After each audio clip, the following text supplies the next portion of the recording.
공자의 논어 제9편 자한. 공자께서는 이익과 운명과 인에 관해서는 말씀하시는 일이 드무셨다.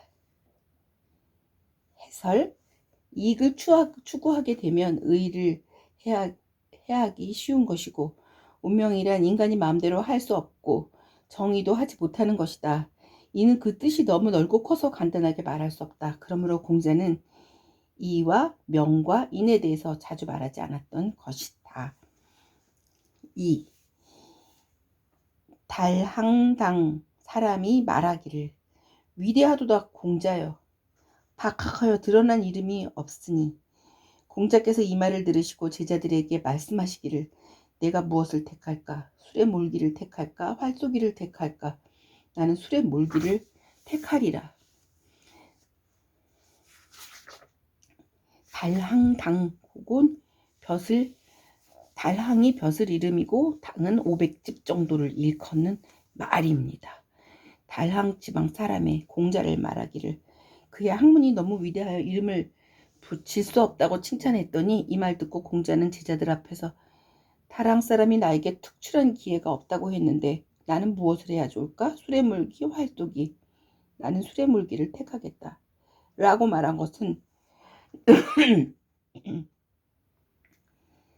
그 자기에 대한 칭찬을 자신을 헐뜯는 말로 해석해서 대답한 것이다.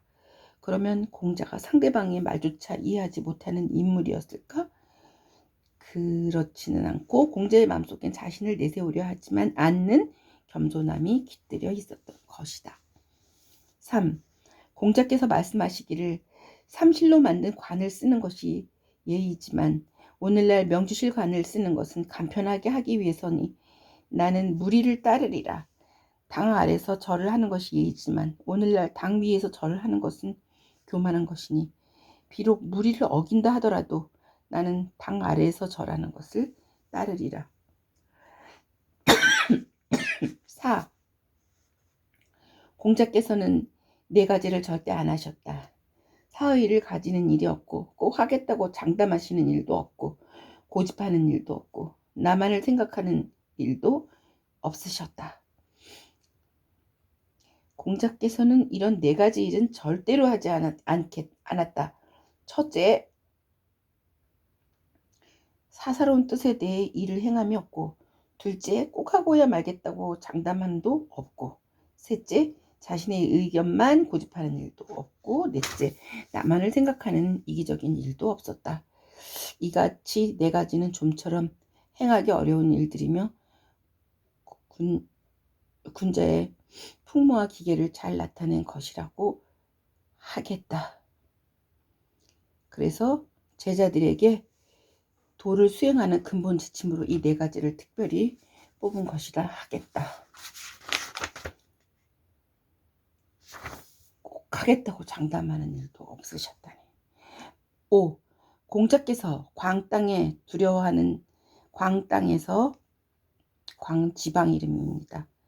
광지방 땅에서 두려워하는 제자들에게 위로하여 말씀하시기를, 문왕은 이미 가셨으나 그의 문이 여기에 남아있지 않느냐. 하늘이 이 문을 버리려 하였다면 뒤에 죽을 사람으로 하여금 이 문에 참여치 못하게 하였을 것이다. 그러나 하늘이 이 문을 버리려 하지 않을진데 광땅의 사람들이 나를 어찌 하겠느냐. 광지방은 당시의 노나라, 송나라, 위나라, 진나라의 경계에 위치한 요충지였다고 합니다. 옛날 서적인 장자, 한씨 외전, 사기, 세가 등의 공자가 광지방 사람들에게 포위당한 이야기가 나옵니다. 노나라 장수 양호가 광지방을 공략할 때 포악한 짓을 많이 했는데, 그때 공자의 제자인 안각이 노나라 장수 양호를 수행했었는데 양호 모습이 공자의 모습과 비슷했다. 그러던 차에 공자가 광지방을 지나게 되었는데 마침 송나라의 간자가 양호를 죽이려고 대기하고 있었다고 한다. 그런데 공교롭게도 공자가 탄 수레를 본 사람은 다름 아닌, 수레를 모은 사람이 바로 그 노나라 장수 양호를 수행했었던 그 안각이었다. 공자의 일행을 발견한 광지방 사람들이 공자를 양호로 착각하고 무장을 갖추어 겹겹이 포위했다. 그러나 그때 공자의 제자들이 얼마나 당황했겠는가? 성미가 급한 자로는 치밀어 오르는 분노를 참지 못하여 창을 들고 싸우려고도 했다. 그러나 그런 위기 속에서도 공자는 군자의 기계를 잃지 않고 두려움에 떨고 있는 제자들을 위로하고 자로의 분을 가라앉히기 위해 노래를 부르라고 했다. 공자와 제자들이 함께 부른 노랫소리가 크게 울려 퍼지고 나서야 광지방의 사람들이 공자 일행을 바로 보게 됐던 것이다. 노래의 3절이 끝나자 포위하고 있던 한 무사가 들어와 공자에게 정중히 사과했다는 그런 이야기다. 6. 태제가 자공에게 묻기를 공자께서는 성인이십니까? 어찌 그리도 능한 것이 많으신지요? 자공은 대답했다. 선생님께서는 하늘이 내려주신 장래의 성인이시고 능한 것도 많으십니다. 공자께서 이 말 들으시고 말씀하시기를 태제야말로 나를 바로 아는구나. 나는 젊었을 때 천하게 지냈기 때문에 변변치 않은 잔재주에 능하게 되었느니라. 군자가 능한 것이 많겠는가 많지 않겠는가. 노가 말하기를 선생님께서는 세상에서 써주지 않았기 때문에 얘를 익히게 되었느니라 하고 이르셨느니라.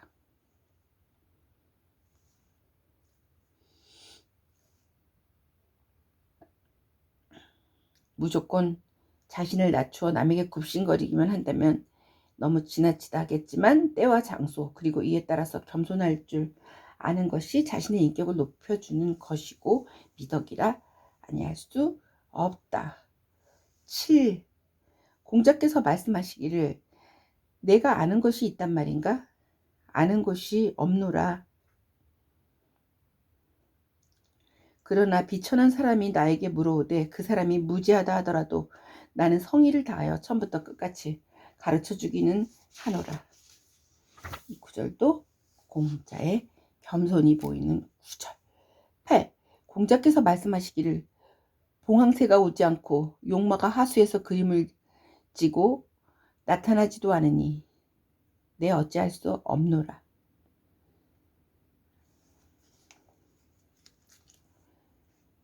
그 중에 하합을 출도라는 말은 하수의 가운데서 그림이 나타나지 않는다는 뜻인데 그곳은 하수 가운데에서 용마가 등에 그림을 지고 나타나서 보키씨가 그것을 보고 팔개의 그림을 그렸다는 전설에서 나온 말이입니다. 하불 출도가. 나라의 도가 전해지지 않음을 한탄한 공자의 말이다. 전설에 도가 행해질 때는 천지 만물에 상서로운 징조를 보인다 한다. 순임금 때에는 봉황이 세상에 나타나서 춤을 추었고 문왕 때에는 황이 기산에 와서 울었고 보키씨 때에는 용마가 하수에서 그림지고 나타나서 보키씨가 그것을 보고 팔개를 그렸다 한다. 이는 모두 길한 징조며 나라에서는 정도가 행하여짐을 뜻하는 것이다. 공자는 당시 천하가 정도를 무시하고 있다는 것을 뼈아프게 느끼고 이렇게 찬탄했던 것이다. 9. 공자께서는 상복 입은 사람과 귀한 자의 의복을 입고 관을 쓴 사람과 맹인을 보시면 비록 연소자라 하더라도 반드시 일어나셨으며 그들의 앞을 지나실 때에는 반드시 빨리 지나가셨다. 10. 안연히 탄식하여 말하기를 선생님의 도는 우러러볼수록 더욱 높고 뚫고 들어갈수록 더욱 견고하고 앞에 있는 것을 볼 것 같으면 어느새 뒤에 와 있다. 선생님께서는 순서가 있게 차근차근히 잘 달래어 이끌어 나가신다. 글로써 나의 지혜를 넓혀주시되 또 넓혀주시고 예로서 나의 행위를 단속시켜 주신다. 파하자고 하여도 할 수 없는 것은 이미 나의 재주가 다하기에 이르러서 앞에 서 있는 바가 마치 높이 우뚝 서 있는 모양 같기 때문이다. 그래서 그것을 쫓으려고 하지만 쫓을 길이 없도다. 이 글은 공자의 사랑을 가장 많이 받은 제자 안회가 공자의 학문과 도를 감탄하여 한 말이다. 공자의 도는 우러러 보면 볼수록 더욱 높고 또 뚫으면 뚫을수록 더욱더 견고해지며 또 교묘하게도 앞에 있는 것을 본 것 같은데 어느새 뒤에 있다. 라는 안회의 말은 공자의 학문이 더없이 높고 견고하고 쾌속함을 말한 것이다. 11. 공자의 병이 심하여지자 자로가 제자들로 하여금 가신을 삼아 제자들이 아닌 가신처럼 삼아서 공자 사후에 장례를 치르려고 하였다. 공자께서 병이 좀 나아지자 자로를 책망하며 말씀하시기를, 오래되었구나. 유는 즉 자로의 거짓 행함이여. 나에게는 지금 가신이 없는데도 가신이 있는 것처럼 하였으니 내가 누구를 속이리요? 하늘을 속일 수 있을 것인가? 또 나는 가신의 손에 안겨서 죽는 것보다 차라리 제자들의 손에 안겨서 죽으리라. 또 내가 대장의 예를 얻지 못한다. 대장은 큰 장사의 예를 얻지 못한다 하더라도 나에게는 제자들이 있는데 나의 시체가 길가에 버려지겠는가? 12. 자공이 말하기를, 여기에 아름다운 옥이 있다면 궤 속에 넣어 감추어 두어야 하겠습니까? 아니면 좋은 값을 받고 팔아야 하겠습니까? 공자께서 말씀하시기를, 팔아야 하고 말고 나는 좋은 값을 기다리는 사람이로다. 해설. 아름다운 옥이라 하면 보배롭고 값진 물건이라 할 수 있다. 그러나 그런 보물도 사용하지 않고 감추어두면 아무짝에도 쓸모가 없는 재물에 지나지 않는 것이다. 이는 바로 모든 것은 움직이는 것과 행하는 데 그 뜻이 있다는 것이다. 그래서 공자는 자공의 물음에 아름다운 옥은 감추어둘 게 아니라 팔아야 한다. 나는 바로 그 값을 기다리는 사람이다라고 말했던 것이다. 여기서 아름다운 옥이라 하면 학문과 도를 가리킨 말이고 좋은 값으로 사갈 사람이란 바로 학문과 도를 알아주는 어진 군주를 말한다. 결국 공자가 말한 뜻은 학문과 도는 닦고 쌓는 데만 뜻이 있는 것이 아니라 도를 세상에 널리 펴는 데에도 뜻이 있다고 한 것이다. 이로 보면 그가 자신의 학문과 덕을 키우는 데만 정력을 기울이고 있었던 것은 아니다. 언제나 도를 펼 수 있는 준비를 하고 있었다는 것도 알 수 있다. 뿐만 아니라 어진 임금이 불러주기를 고대하고 있었다는 점도 짐작할 수 있다. 13. 공자께서 동쪽 오랑캐의 땅에 가서 살기를 바라셨다. 어떤 사람이 말하기를, 누추할 터인데 어떻게 사시렵니까? 공자께서는 말씀하시기를, 군자가 거처하니 어찌 누추함이 있으리요. 동쪽 오랑캐의 땅, 우리도 동이라고. 그래서 중국 사람들은 공자가 우리나라 사람이라고 믿는 우리나라 사람이 많다고 생각한다는데, 공자가 당시 중국 땅에 도가 행해지지 않음을 한탄하여 차라리 오랑캐 땅에 가서 살아야겠구나 하고 말했다. 그러자 어떤 사람이, 오랑캐 땅에는 예와 법도가 없어 풍속이 나쁘지 않습니까? 하고 물었다. 공자는 이에 대해 아무리 풍속이 나쁘다 하더라도 군자가 가서 살게 되면 자연 교화될 터인데 무슨 문제가 있겠느냐 하고 반문했다. 공자 뜻은 이렇듯 일반 사람과는 달랐다. 바른 도가 행하여지는 데는 문화가 발달하고 인지가 발달하지 않고가 문제되는 것이 아니라 순수한 인간성이 문제되는 것이다. 그래서 당시에는 최고로 문화가 발달한 중국 땅에 살면서도 불의와 부정에 상실돼가는 인간성을 아쉬워했기 때문에 미개한 나라지만 순박한 인간성을 간직하고 있는 오랑캐 나라를 그리워했다고 보아야 한다. 14. 공자께서 말씀하시기를, 내가 위나라에서 노나라로 돌아온 후에야 풍악이 바르게 되었다. 아와 송이 각기 그 자리를 얻게 되었느니라. 송은 주나라의 주송이고 노나라의 노송이고 상나라의 송이 있는 것으로 종무에서 부르는 악장이다.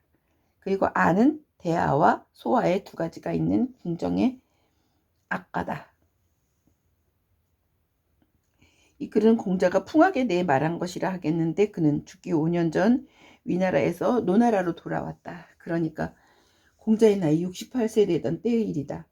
그가 위, 제, 송, 진 이렇게 여러 나라를 전전한 데에는 품고 있는 큰 뜻을 세상에 표보려는 데 목적이 있었지만 끝내 마음을 알아주는 군주를 만나지 못하고 68세라는 늙은 나이로 제 젊은 제자들을 위해 다시 노나라로 되돌아오기에 이른 것이다.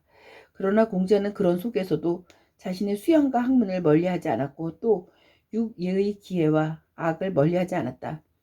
심지어 어떤 때에는 악에 도취되어 침식을 입기도 했다.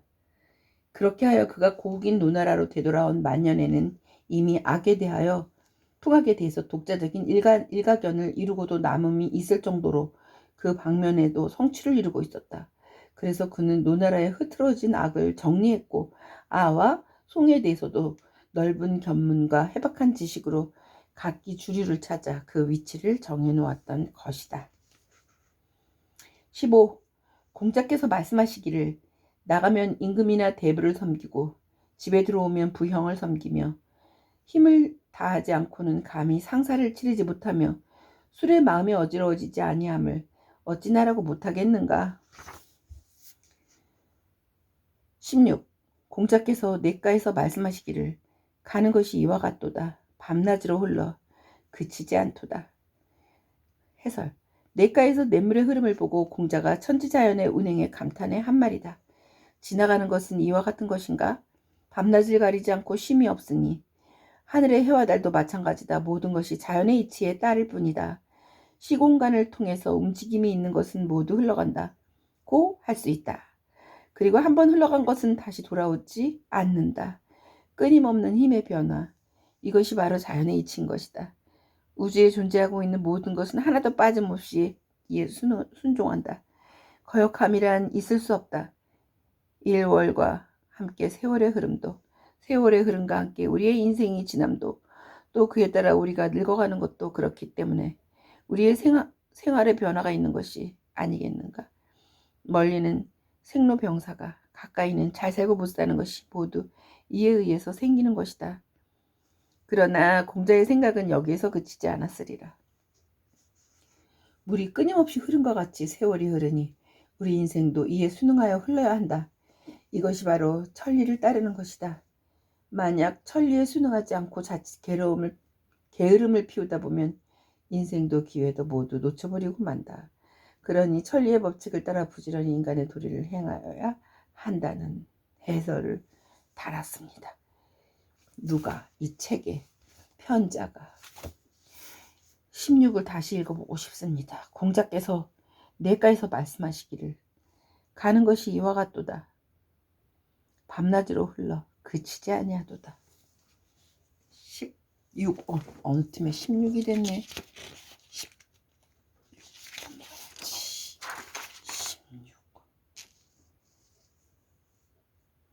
요 앞에 태백의 뒷부분 읽느라고 한 번도 등장을 못하고 앞부분만 보고 지나가 버려서 태백의 뒷부분도 카메라 한번 받으시오. 그리고 자한의 16. 이게 공자께서 냇가에서 말씀하시기를 요거고 17.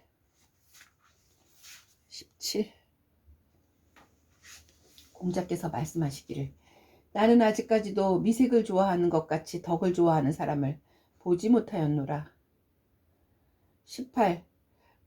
공자께서 말씀하시기를 학문은 비유컨대 마치 산을 만든 것 같아서 한 삼태기를 마저 이루지 못하고 그만두어도 내가 그만둠이며 비유컨대 땅을 평평하게 하는 것과 같아서 비록 흙 한 삼태기를 부었다 하더라도 나아가면 내가 나아감이라.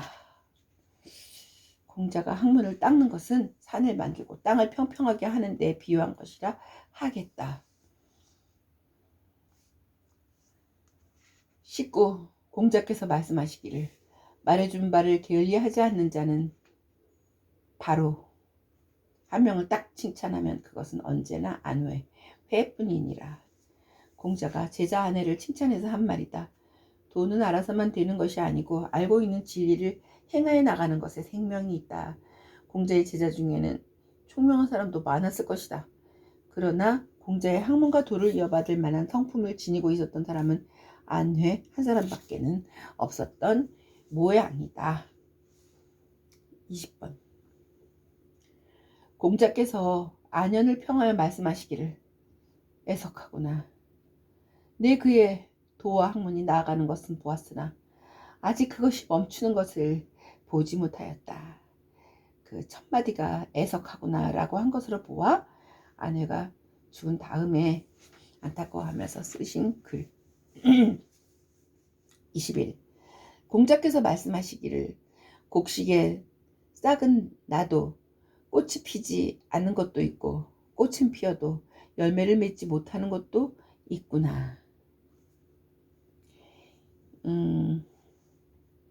요것은 요토 역시 안회를 꽃이 피거나 열매를 맺거나 하는 것이 돌인데 일찍 싹이 트고 꽃을 피우고 이삭을 맺어놓고는 익히지 못한 채 모진 비바람에 떨어진 사람이 있으니 바로 안회를 가리킨 말이다. 그래서 공자는 열매를 채 익히지 못하고 떨어진 안회를 안타깝게 여겨서 꽃은 피었을 때 열매를 익히지 못하고 떨어지는 것도 있구나 하고 통탄을 한 것이다. 22.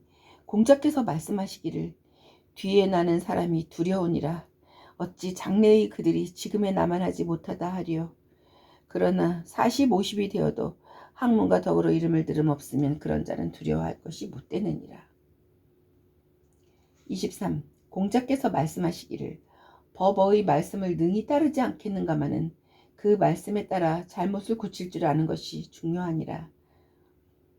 부드럽게 타이르는 말을 능히 쫓아하지 않겠는가마는 부드럽게 타이르는 말을 능히 좋아하지 않겠는가마는 그 말의 참뜻을 찾는 것이 중요하니라. 기뻐하여도 참뜻을 찾아내지 못하고 따르면서도 자기의 잘못을 고치지 않는다면 내 어찌할 수 없느니라. 24. 공자께서 말씀하시기를 충과 신을 주로 하고 나만 못한 사람을 사귀지 말고 자신에게 허물이 있거든 고치기를 꺼려하지 말지니라. 하기편의 8에 있는 문장입니다. 25. 공자께서 말씀하시기를 삼군에서 그 장수를 빼앗을 수는 있을지언정 굳게 다져진 필부의 뜻은 빼앗을 수 없느니라. 많은 군사로 호위된 삼군의 대장의 목숨을 빼앗을 수는 있다. 그러나 다져진 한 사람의 마음을 빼앗을 수는 없다. 충절이 강한 사람의 목숨은 칼이나 창으로 쉽게 뺏을 수 있지만 속에 품고 있는 뜻은 결코 뺏을 수 없다는 말이다. 역대 춘신과 18 정의에 불타는 굳은 의지는 목숨이 다했을 망정 끝내 빼앗기지 않았다는 것을 뜻하는 말. 26.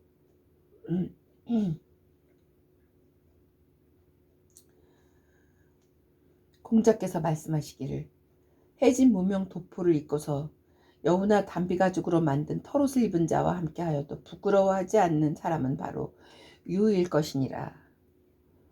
남을 해하지 않고 또 남의 것을 탐내어 구하지 않으니 어찌 선하지 않으리요 하고 시경 9절까지 인용하여 칭찬해 주었던 것이다. 그러자 자로가 또 말했다. 남의 부귀를 사지 아니하고 탐하지 아니하면 어찌 쓴들 착하지 않겠느냐 라는 구절을 그 자로가 칭찬을 듣고 유가 자로니까 자로가 그저 항상 외우고 다녔더니 공자께서는 말씀하셨다. 이는 바로 도를 행하는 과정인데 어찌 그것만으로 선을 행함에 족하다 하리요.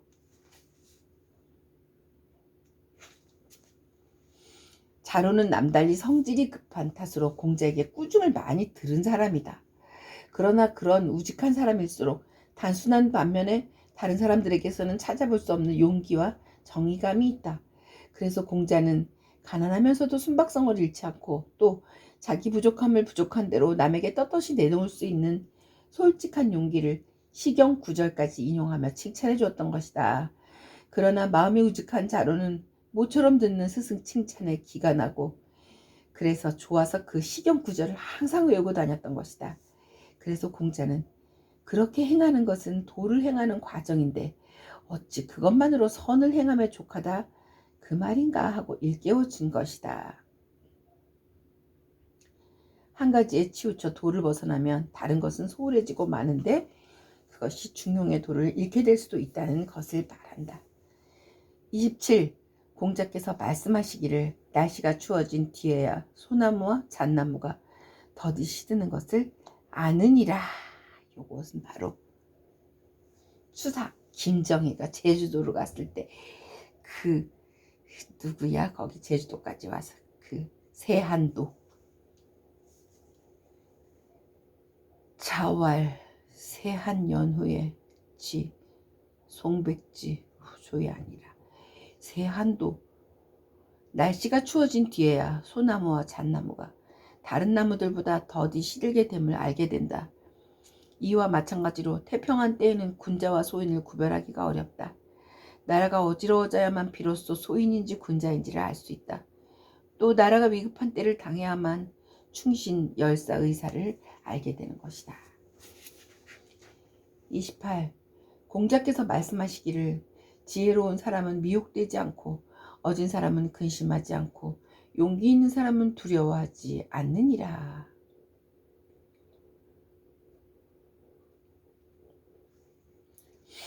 29. 공자께서 말씀하시기를 함께 배우더라도 함께 도에 나아가지는 못하고 함께 도에 나아가더라도 함께 뜻을 세우지는 못하며 함께 뜻을 세우더라도 함께 일을 적절히 처리하지는 못하느니라. 30. 산 오얏 고운 꽃은 산바람에 나붓기네 그대 생각하네마는 그대 집이 멀구나. 공자께서 말씀하시기를 진정으로 생각하는 것이 아니로다. 만약 그렇지 않다면 어찌 먼 것이 관계 있으리요. 여기 해설 보겠습니다. 꽃잎이 나부끼는 것을 보고 인간의 성정을 되살린 글이라 하겠다. 그러나 마음과 현실과는 현격한 차이가 있으므로 그대 집이 멀구나 하고 한탄했을 뿐이다.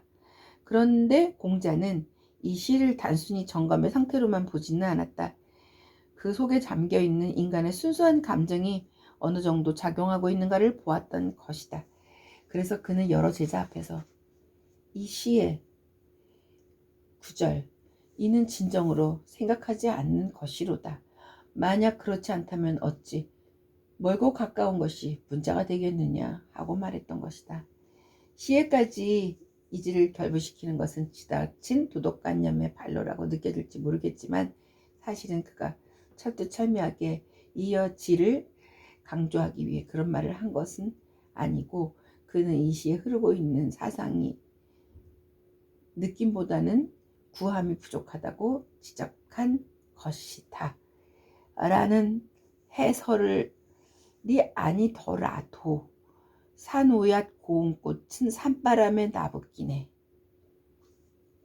그대를 생각하네마는 그대 집이 멀구나 라는 시는 정말 독특한 생각이네. 생각을 하지만 물리적인 거리가 멀다는 것은 핑계가 아니겠느냐 라는 공자님의 말씀.